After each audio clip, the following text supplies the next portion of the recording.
Hey guys, Zach here from Dream of English. I just absolutely love traveling. All kinds of traveling. I sometimes like to get off the beaten track. Other times, I like to be able to chill out. Or maybe sometimes I have to rough it.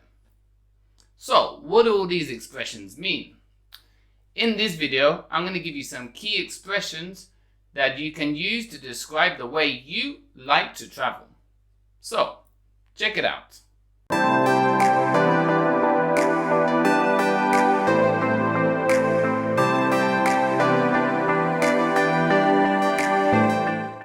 Let's begin with when I got off the beaten track.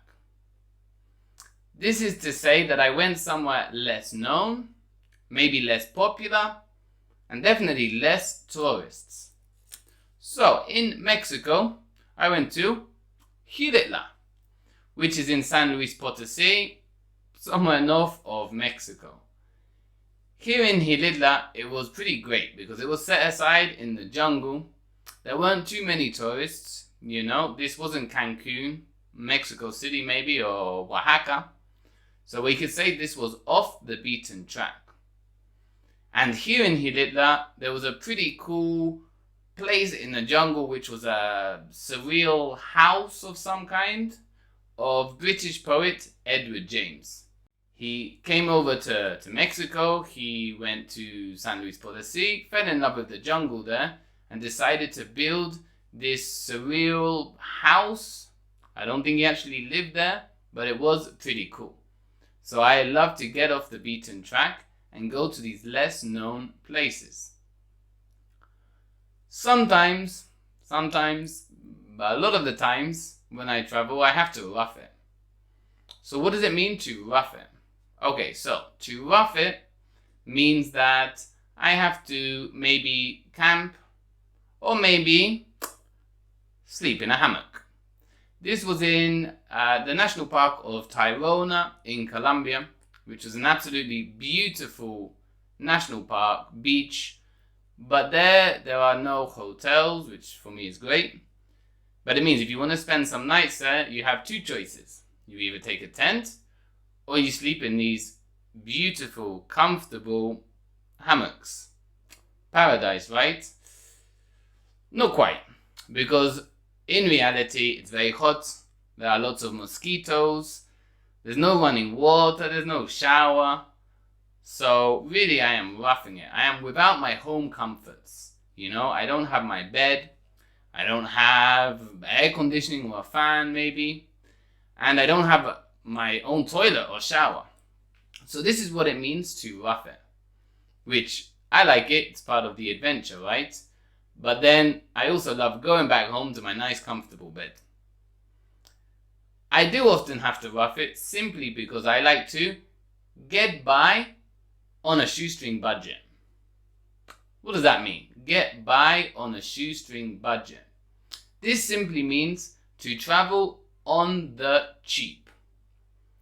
Which is me, basically. I am a cheap traveler. So, my philosophy is that the cheaper you travel, the longer you can travel. So I often try and get by on a shoestring budget, spending as little as I can each day so that I can simply travel for longer. For example, in this picture, the train track, where does that train track go to? Well, this goes to Machu Pichu in Peru. When I was traveling down through South America, I wanted to last about 6 months, so I really had to get by on a shoestring budget and spend as little money as possible. So how did I do that? When I got to Machu Pichu, obviously I'm in Peru, I have to go to Machu Picchu. I want to go to Machu Picchu, right? But anybody that has been, it can be very expensive. Okay, I saw these tours you can do 5 days trekking. Wow, sounds incredible. $800-900? I don't have that kind of money. Or maybe you have the train that takes you to the town to start the trek up to Machu Picchu. This was also incredibly expensive, and especially when it was, I think, maybe a 2-hour train journey. So, speaking with other travelers, I found out that I could take a little bus, 5 hours through the mountains, get to the train station, and simply walk along this train track, and eventually you get to the town, and then when you get to the town, you also walk up to Machu Picchu. But this way, I could do it with spending as little as possible, so I could get by on a shoestring budget. So we have roughing it, which is to camp, maybe to sleep in hammocks, and this allows you essentially to get by on a shoestring budget. Now, what is the opposite of this type of traveling? Well, the opposite is to be in a lap of luxury. To be in a lap of luxury. But to be in a lap of luxury, you normally end up spending a fortune. So, for me, as I said, I'm a cheap traveler. It was very difficult for me to try and find pictures of me in the lap of luxury. But I'll put this picture up, which is me in the Taj Mahal in India. So when I was in the Taj Mahal, I felt like I was in the lap of luxury. It means that I was in a place which is very luxurious, very beautiful, very elegant. And anyone that has been to the Taj Mahal, it simply is this.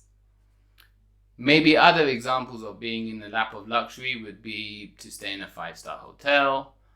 Maybe you go to Dubai and you stay in a 7-star hotel. So this is to be in the lap of luxury. Not exactly my style, but hey, many people do like this and appreciate this. Why is it not my style? Because you end up spending a fortune. What is this? Simply put, somewhere which is very expensive. Okay? Now for me, as I said, I like to get by on a shoestring budget, so I often avoid these expensive places. So again, for me, looking through my photos of all my different trips, and I could not find a place where you end up spending a fortune, I would cheat a little bit, and I'll put this picture up. This is me in London. I am from London. So maybe you are thinking, Zach, that doesn't count exactly, because how can you talk about traveling in your own city? Well, let me tell you, I have been away from London for many, many, many years now, and to be honest with you, when I do go back to London, I certainly feel like a tourist there, and I actually appreciate it more since I have left the city. But what is true about London is when you go, you nearly always end up spending a fortune. This is me going to the theatre. I love the theatre. Went to see The Lion King, was pretty incredible, but the tickets were not cheap.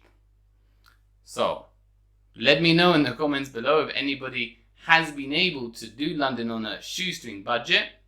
This means do London cheaply, because for me it seems quite impossible, as I always end up spending a fortune in London. Okay, what next then?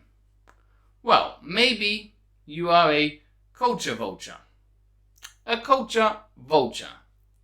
What is this? Well, we have culture, which things which are cultural, and a vulture, which if you don't know what a vulture is, it is this bird that feeds off dead animals. So this basically means someone that loves to feed off all of the culture within a country or within a city. Maybe you like to see the museums, the theatre, the food, the dress, all of these things that make up the culture of a place. Now, what better place to recommend than La Ciudad de las Tres Culturas, otherwise known as the City of the Three Cultures, which is where I'm currently living actually, here in Toledo.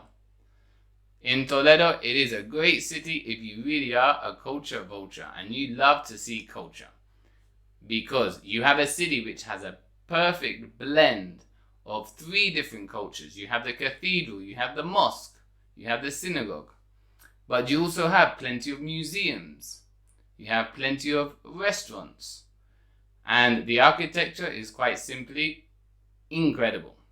So if you're a culture vulture, I recommend checking out Toledo. Okay, so now, if you are like me, then you love nature.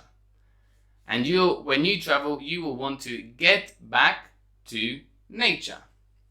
Which is normally, when I travel, I love to get back to nature.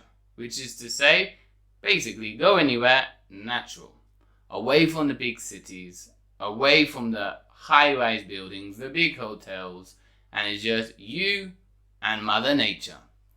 And this is something which I love to do. And a lot of my trips involve really getting back to nature. One of my favorite countries and place in that country is here in El Cocuy in Colombia. Colombia is an incredibly diverse country and really has all types of geographical features, whether it's the beach, the jungle, and also beautiful mountains. Here in El Cocuy, I was able to get back to nature by myself with my tent, 1 week hiking through the mountains. So I love to get back to nature. Now imagine you have done all of this in one trip. You've had to rough it. Maybe you've had to get by on a shoestring budget. Maybe you got back to nature.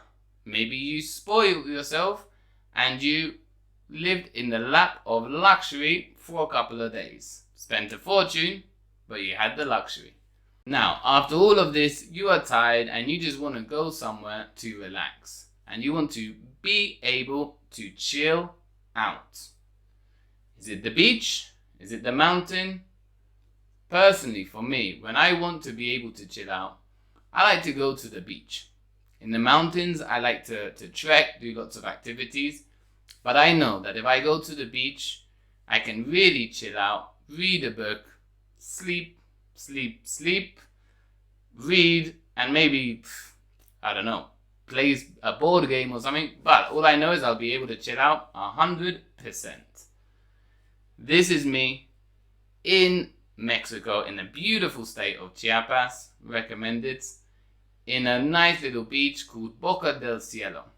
I was living in Mexico for a few years, and whenever I wanted to be able to chill out, I would get away to Boca del Cielo for a few days, and I would just relax, disconnect, and it was pretty great. And I'd always feel much more relaxed when I got back to the city where I was living. So these are lots of different styles of traveling. Why don't you tell me what type of traveling you like to do? Or better still, why don't you recommend a place where you can do all these different things? Maybe a place where you can really get off the beaten track. A place where you have to rough it. Or maybe the perfect place to get by on a shoestring budget. Tell me a place where it's really a lap of luxury, somewhere that you always spend a fortune. Maybe you could recommend a place to go if you are a culture vulture. Or what about to get back to nature? Where is the best place to go to really get back to nature? Or finally, to be able to chill out. For you, where is the best place to be able to chill out? Alright, so that is all for now. Keep on traveling, and I'll see you next time here on Dream of English. Goodbye.